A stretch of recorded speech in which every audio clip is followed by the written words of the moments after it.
ദിക്കുമുണ്ട്, വിധിക്കുമുണ്ട്. അപ്പോൾ നമുക്ക് ബഹുഭൂരിപക്ഷം ആൾക്കാർക്കും ഈ ഒരു വ്യത്യാസം തിരിച്ചറിയാൻ പറ്റുന്നില്ല. ഈ ഒരു വ്യത്യാസത്തെ നമ്മൾ തിരിച്ചറിഞ്ഞില്ല എന്നുണ്ടെങ്കിൽ നമ്മൾ പിന്നെ എന്ത് ചെയ്തിട്ടും കാര്യമില്ല, ചെയ്യുന്നതെല്ലാം പാഴാകും.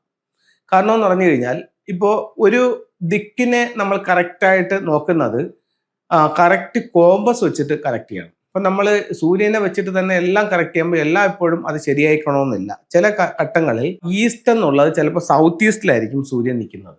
അപ്പോൾ അങ്ങനെയാണെങ്കിൽ സൗത്ത് ഈസ്റ്റ് നോക്കിയിട്ട് ഇത് ഈസ്റ്റ് ആണെന്ന് പറഞ്ഞ് കണക്കാക്കിയിട്ട് നമുക്ക് അതിനെ എടുക്കാൻ പറ്റില്ല. അപ്പോൾ ഒരു കോമ്പസ്, ഒരു മാഗ്നറ്റിക് കോമ്പസിന്റെ സഹായത്തോടു കൂടി ആദ്യം ആ വസ്തു എങ്ങോട്ടാണ് ഫേസ് ചെയ്യുന്നതെന്നുള്ള കൃത്യമായിട്ടുള്ള ഒരു കണക്ക് നമുക്ക് ഉണ്ടായിരിക്കണം. കിഴക്കെന്ന് പറഞ്ഞെടുക്കുന്ന ചില വസ്തുക്കൾ അത് തെക്ക് കിഴക്കോ വടക്ക് കിഴക്കോ ആയിരിക്കാം. നമുക്കൊരു എക്സാമ്പിളിലൂടെ നോക്കാം. ഇത് ഒരു വീടാണെന്ന് കരുതുക. വീടിന്റെ റൂമുകളും കാര്യങ്ങളും ഒന്നും ഞാൻ വരച്ചിട്ടില്ല. എന്നിട്ട് ഇത് ഫ്രണ്ടിൽ ഇങ്ങനെയാണ് റോഡ് കിടക്കുന്നത്.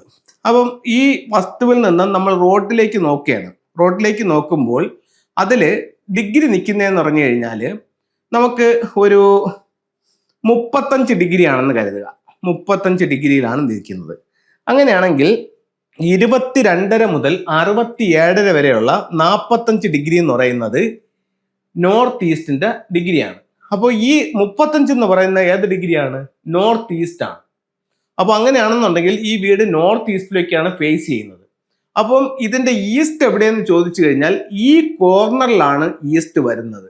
അപ്പൊ ഇതിന്റെ സൗത്ത് ഈസ്റ്റ് എവിടെയെന്ന് ചോദിച്ചു കഴിഞ്ഞാൽ ഇതിന്റെ സെന്ററിലാണ് വരുന്നത്.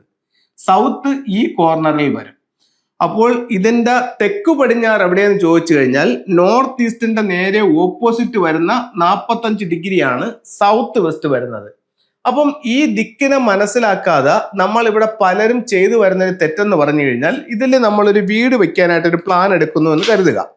അപ്പൊ ഈ വീട്ടിൽ ഈ വസ്തുവിൽ ഒരു വീട് വെക്കുന്നു. ഇപ്പൊ നിങ്ങൾ ഇത് കിഴക്കെന്നുള്ളൊരു ഉദ്ദേശത്തിലാണ് നിങ്ങൾ ചെയ്യുന്നത്. അങ്ങനെയാണെങ്കിൽ എന്ത് ചെയ്യും? നമ്മൾ ഇവിടെ തെക്ക് പടിഞ്ഞാറ് ഒരു മാസ്റ്റർ ബെഡ്റൂം ഇവിടെ അങ്ങ് പണിയും. ഒരു മാസ്റ്റർ ബെഡ്റൂം തെക്ക് പടിഞ്ഞാറ് പണിയും. അടുത്ത നമുക്ക് ഇവിടെ എന്ത് വേണം? ഒരു ടോയ്ലറ്റ് വേണം. അത് നമ്മൾ ഇവിടെ ഇങ്ങനെ അങ്ങ് പണിയും. അപ്പം ഇത് ഒരു ഡ്രസ്സിങ് ഏരിയയും ഇത് ടോയ്ലറ്റുമാണ്.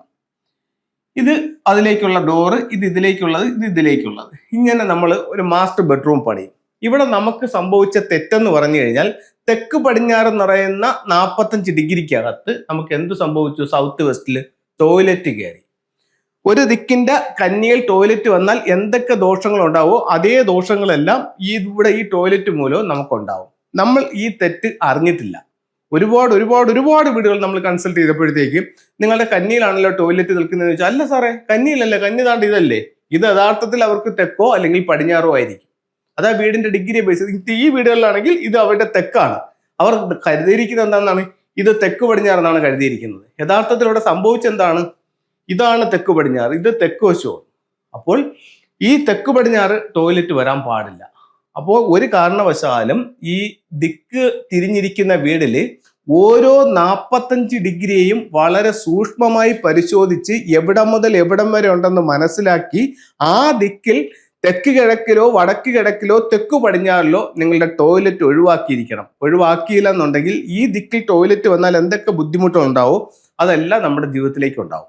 അപ്പൊ നമുക്ക് ഒരു ഫംഗ്ഷൻ കൺസൾട്ടന് ഇത് ഈ ഓരോ 45 ഡിഗ്രിയും എവിടെ തുടങ്ങി എവിടെ അവസാനിക്കുന്നു എന്നത് വളരെ വ്യക്തമായിട്ട് മാർക്ക് ചെയ്ത് തരാനായിട്ട് സാധിക്കും. ആ 45 ഡിഗ്രിക്ക് അകത്ത് ഈ പറയപ്പെടുന്ന ടോയ്ലറ്റുകൾ വരാൻ പാടില്ല. അതുപോലെ തന്നെ ഇതിന്റെ ഫ്ലൈങ് സ്റ്റാർ കണക്കുകളും വ്യത്യാസപ്പെട്ടിരിക്കും.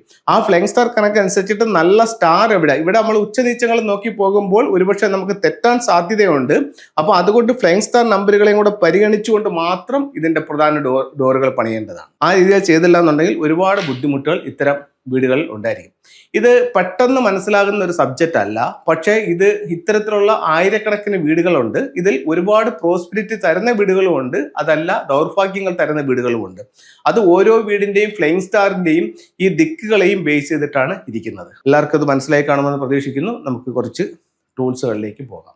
ഒരു വീടിന്റെ പ്രധാന ഡോറിന്റെ മുകളിലായിട്ട് നമുക്ക് ബാക്കോ മിറർ വയ്ക്കാം. 8 ദിക്കുകളും അതിന്റെ സംരക്ഷണത്തിന് വേണ്ടിയിട്ടാണ് ബാക്കോ മിറർ ഉപയോഗിക്കുന്നത്. അതുപോലെ തന്നെ അതിന്റെ 2 സൈഡുകളിലായിട്ട് നമുക്ക് ഫ്യൂഡോക്സ് വയ്ക്കാം. ലെഫ്റ്റിലും റൈറ്റിലും ഓരോ ഫ്യൂഡോക്സ് സിമ്പിൾസ് വയ്ക്കാം. തൊഴിൽപരമായിട്ടുള്ള അഭിവൃദ്ധിക്ക് വേണ്ടിയിട്ട് നമുക്ക് നോർത്തിൽ അരോന മത്സ്യത്തെ വയ്ക്കാം.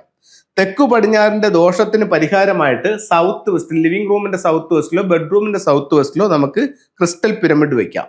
അതുപോലെ നമ്മളിലേക്ക് വെൽത്തിനെ അട്രാക്ട് ചെയ്യാൻ വേണ്ടിയിട്ട് നമുക്ക് സിട്രിന്റെ സ്റ്റോണുകൾ നമുക്ക് ക്യാഷ് ബോക്സിൽ വെക്കാം.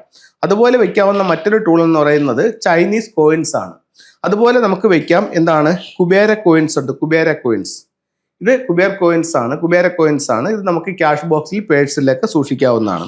അതുപോലെ നമുക്ക് വെക്കാവുന്ന മറ്റൊരു ടൂൾ എന്ന് പറയുന്നത് ഗോമതി ചക്രമാണ്. അപ്പോൾ ഇതിലത്തിൽ 11 ഗോമതി ചക്രങ്ങൾ ഒരു മഞ്ഞ പട്ടിൽ പൊതിഞ്ഞ് നമ്മുടെ ക്യാഷ് ബോക്സിൽ വെക്കുന്നതും ധനാഭിവൃദ്ധിക്ക് നല്ലൊരു ടൂളായി ചൈനീസ് വാസ്തുകലയായ ഫെങ്ഷുയിൽ കണക്കാക്കുന്നുണ്ട്. എല്ലാവർക്കും എല്ലാ ഐശ്വര്യങ്ങളും ഉണ്ടാവട്ടെ എന്ന് പ്രാർത്ഥിച്ചുകൊണ്ട് നിർത്തുന്നു. നന്ദി, നമസ്കാരം.